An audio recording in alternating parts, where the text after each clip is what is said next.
आज के हालात आप देखें, हमारी कंडीशन क्या है। हम सारे दुश्मनों के निशाने पे बैठे हुए हैं। आज सारी इस्लाम दुश्मन ताकतें मुत्तहिद हो गई और सबका एक ही मिशन है, मुसलमानों को मिटाया जाए, इस्लाम खत्म किया जाए। मैं कसम खा के कह सकता हूं, सुबह कयामत तक न मुसलमान मिट सकता है और ना ही इस्लाम मिट सकता है। इसलिए कि इस इस्लाम की बुनियाद इस उम्मत को मेरे नबी ने बनाया है और इस दीन की हिफाजत मेरा खुदा कर रहा है। फानूस बन के जिसकी हिफाजत हवा करे, वो शम्मा क्या बुझे जिसे रोशन खुदा करे। तो ये दीन मिट नहीं सकता है, लेकिन आपको होशियार होने की जरूरत है, आपको होश में आने की जरूरत है, आपको होश के नाखून लेने की जरूरत है। कितनी तेजी के साथ बेटियां मुर्तद हो रही हैं। आपके बरेली सबसे आगे इस लिस्ट में है कि सबसे ज्यादा अगर दीन छोड़ा है तो आपके बरेली की बेटियों ने दीन छोड़ा है। मैं खुल के कह रहा हूं, क्या किया हमने उनके लिए, कितनी तहरीकें चलाई, कितनी तंजीमें बनाई, कितनी कमेटियां बेटियों की हिफाजत के लिए बनाई गई। मुझे बताया जाए, बस जितनी देर खबर आती है बेटी फला की भाग गई, उतनी देर गुस्सा आता है, उतनी देर प्लानिंग होती है, अगला सूरज निकला फिर वही बेढंगी चाल। कौन बचाएगा इन बेटियों को आकर के? क्या फिर से उमर इब्न खत्ताब को आना है? क्या फिर से शेर खुदा को आना है? क्या फिर कोई सलाहुद्दीन आएगा? क्या फिर कोई मोहम्मद बिन कासिम आएगा? क्या फिर से किसी खालिद बिन वलीद को आना है? नहीं, जिनको आना था आ चुके। अब या तो तुझे खालिद बिन वलीद बनना है या मुझे खालिद बिन वलीद। ये बात कान खोल के सुन लीजिए, मुझे नारों की जरूरत नहीं, तुम्हारी वाह की जरूरत नहीं। मेरा उसूल है, मैं आईना को दिखाऊंगा दाग चेहरे के, जिसे खराब लगे सामने से हट जाए। हमें फैसले करने पड़ेंगे, हमें जजमेंट लेना पड़ेगा, यहां बैठ करके ये इत्तेफाक राय करना पड़ेगा कि बेटियों को बचाना कैसे। किसी की एक गई, एक के जाने से कोई फर्क नहीं पड़ता है, लाखों भी चली जाएं तो इस्लाम को फर्क नहीं पड़ता है। इसलिए कि इस्लाम शान वाला था, शान वाला है और शान वाला तकलीफ कब होती है? जब वो किसी गैर के बिस्तर पे बैठ के कहती है मैं अब्दुर्रहमान की बेटी हूं, मेरा नाम फातिमा है, तब दिल धड़कना छोड़ देता है। तब जी में आता है ये नाम लेने से पहले इसकी जबान कट क्यों नहीं गई। हमें सोचना पड़ेगा हम कर क्या रहे हैं। आबादी कम है हमारी, तादाद कम है हमारी, मुझे बताओ पैसा कम है हमारे पास। हमारे पास जितना पैसा आया हमने या तो प्लॉट खरीदे या होटल बनाए या हमने बिजनेस आगे बढ़ाया, लेकिन कौम के फ्यूचर के बारे में किसी ने नहीं सोचा।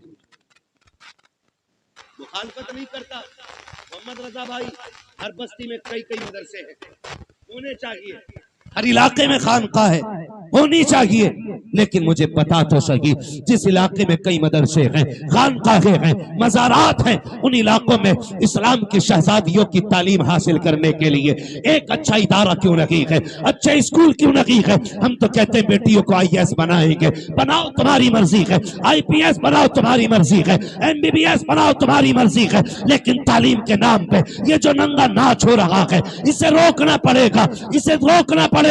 ये रुकेगा कैसे? खुदा की कसम, जिस तरह तुमने मदरसों के लिए चंदे किए हैं, मज़ारों के लिए चंदे किए हैं, इसी तरह कौम की बेटियों के लिए स्कूलों के लिए चंदे करो और ऐसे स्कूल बनाओ जिसमें पढ़ने वाली भी बेटी हो, पढ़ाने वाली भी बेटी।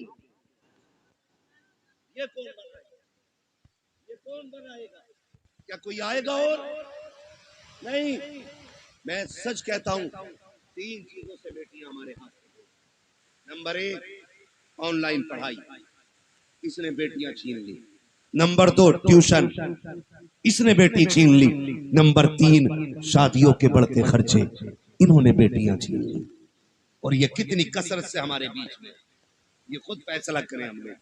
जब तक ऑनलाइन पढ़ाई नहीं थी किसी को रजाई में छुप के मोबाइल चलाने की इजाजत नहीं। जब से ऑनलाइन तालीम आई, बाप की मजबूरी बन गई। ऑनलाइन छोटे फोन पे नहीं हो सकती, बड़े फोनों पे। और रह गई ट्यूशन के तमाशे, तो आप सोशल मीडिया पे सर्च करें हमारी बेटियों का किस तरह इस्तेमाल हो रहा है, किस तरह उन्हें छेड़ा जाता है। मैं आपकी बेटी पे एतराज नहीं कर सकता, मैं कहता हूं आपकी बेटी शरीफ होगी, लेकिन जहां जाके बैठ रही है वहां तो सारे शरीफ नहीं है, वहां तो सारे शरीफ नहीं है। और इस तरह मिजाज बनाया गया, दो लड़कों के बीच में एक लड़की बैठाई जाती है और अब्बा कह रहा शुक्र है बेटी आईएएस हो रही है, बेटी आईपीएस हो रही है। मैंने पहले कहा मैं तालीम का मुखालिफ नहीं, तरीके तालीम का मुखालिफ हूं। जिस तरीके से बेटियां पढ़ाई जा रही हैं, हम अपनी कौम को एक स्कूल न दे सके, एक कॉलेज न दे सके जिसमें पढ़ने वाली भी बेटी होती, पढ़ाने वाली भी बेटी होती। आए दिन तमाशे होते रहते हैं। कोई कहता मौलाना कुछ करो, क्या करना है? फला स्कूल के बाहर बच्चियों का नकाब उतरवा दिया गया, फला स्कूल के बाहर दुपट्टे उतरवा दिए गए। मैंने कहा मौलवी अकेला क्या करेगा, जब तक कौम जिम्मेदारी नहीं संभालेगी। एक मौलवी क्या क्या करेगा, जलसे भी संभाले, मदरसे भी संभाले, मस्जिदें भी संभाले, खानकाहें भी संभाले, महफिलें भी संभाले, इलाके भी संभाले। जिम्मेदारी स्कूलों की भी मौलवियों के सर डालना चाहते हो, निकलो कमाई के चक्कर से, थोड़ा सा आगे बढ़ के ऐसे स्कूल बना दो ताकि किसी की जरूरत ना हो, कोई तेरी बेटी का नकाब उतार सके, कोई उसके सर से दुपट्टा उतार सके। उससे कह दो बेटी भी हमारी है, स्कूल भी हमारा है, तालीम जो भी होगी कहीं से फातिमा ज़हरा बना के बेटी पढ़ाई जाए। इस तरह बेटियां पढ़ाओ, वरना वो दिन दूर नहीं है, तेरी मेरी बेटियां तेरे मेरे घर से निकल जाएंगी और रोने के सिवा कुछ नहीं होगा। और ये बेटियां जो हाथों से निकल गई, इसकी सबसे बड़ी वजह है बाप और भाइयों का नशेड़ी और शराबी होना। सुन लो कान खोल करके, मुझे मतलब नहीं है दोबारा बुलाया जाए या ना बुलाया जाए, ये सबसे बड़ी वजह है। जब बाप या भाई शराब के नशे में धुत पड़ा रहेगा तो घरों की रखवाली कौन करेगा? हम कहां गिर गए? पार्टी के नाम पे शराब, दोस्तों की दावत के नाम पे शराब, बिजनेस में फायदा हो गया उसके नाम पे शराब। अब तो शादियों में शराब चलने लगी। किसकी नजर लगी इस कौम मुस्लिम को, मैं पूछना चाहता हूं। किसकी नजर खा गई कि हमारी कौम तबाही की तरफ जा रही है? हुआ क्या है हमें? खुदारा संभालो अपनी नस्लों को, वरना मुसलमान कहते हुए गैरत आएगी।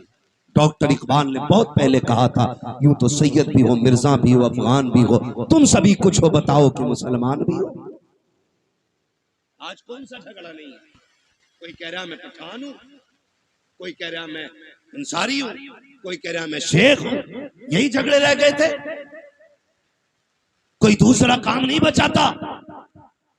ओ भाई सुन कान खोल करके, किसी पठान को कोई अजमत और रिफत हासिल नहीं है, किसी खसाब को कोई अजमत हासिल नहीं है। खुदा की कसम, अल्लाह के नजदीक सबसे ज्यादा इज्जत वाला वो होता है जो सबसे ज्यादा तकवे वाला होता है। अगर नाज करना है, सजदों की कसरत पे नाज करो, कुरान की तिलावत पे नाज करो, अपने आप को देखो, मुहासबा करो, आईने के आगे खड़ा कर और पूछ तो सकी कितनी रातें ऐसी गुजरी है जिसमें तुमने खुदा को मनाया है, कितनी रातें ऐसी गुजरी है जिसमें रब को राजी किया है। अगर एक रात भी ऐसी नहीं है तो हंसने का मौका नहीं है, खुश होने का मौका नहीं है।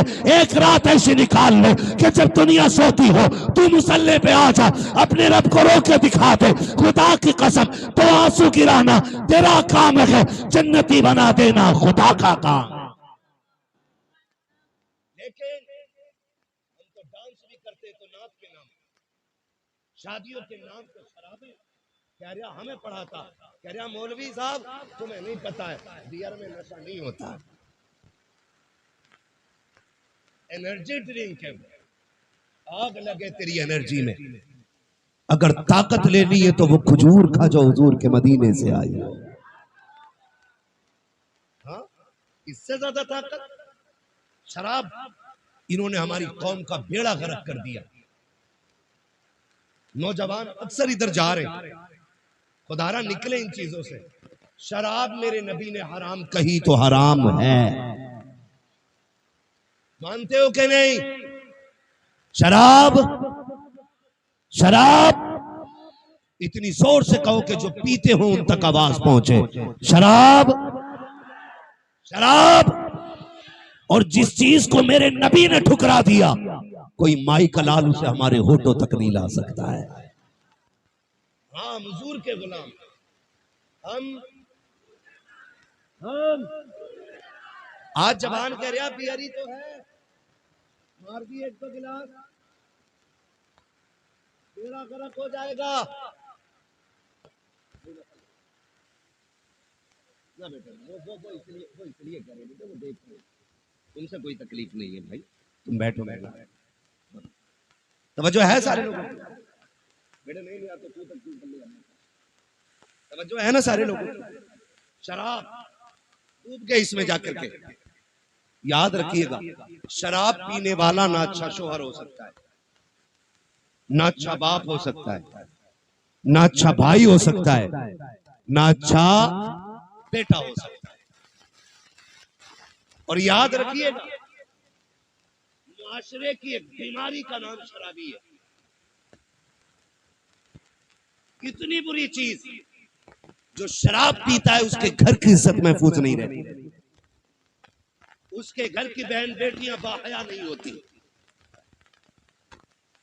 अगर किसी को घर की इज्जत को आग लगाना हो तो शौक से शराब पिए जाए। आखिरत का अजाब अलग बात है, मैं दुनिया के अजाब बता रहा हूं।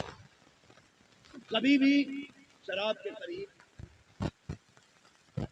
करीब नहीं जाएंगे इंशाअल्लाह।